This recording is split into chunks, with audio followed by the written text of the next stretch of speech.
বিসমিল্লাহির রহমানির রহিম। প্রিয় দেশবাসী ও দেশের বাইরে যারা আছেন ভাই ও বোনেরা, আমি আজকে লাইভে আসছি প্রত্যেক এমপিদেরকে স্ব থানায় অফিস করে বসার জন্য প্রতি সপ্তাহ সব এলাকার মানুষের খোঁজখবর নেওয়ার জন্য শুধু ঢাকা বসে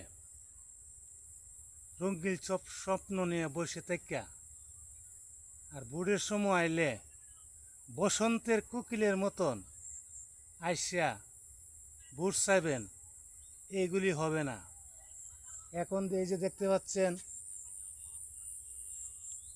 কৃষকের হালচাল, এখন সব জমি পানিতে তলায় যাচ্ছে, 2000 টাকাও লেবার পাওয়া যাচ্ছে না। সুতরাং লেবারের কষ্ট দেওয়ার খরচই কৃষকের চলবে না। এই কৃষকের ভোট নিয়ে আর তাল বাহানা করবেন না।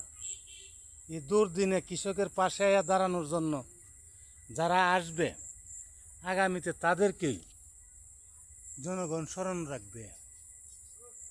কারণ এখন কৃষকের ভর্তুকি দেওয়ার জন্য সরকারের প্রতি উদাত্ত আহ্বান জানাচ্ছি।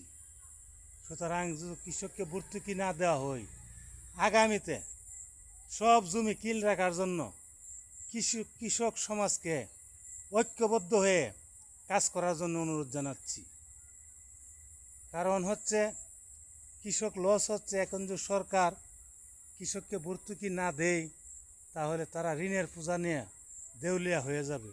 সুতরাং কৃষক এই ঐক্যবদ্ধ হতে হবে। যদি কৃষককে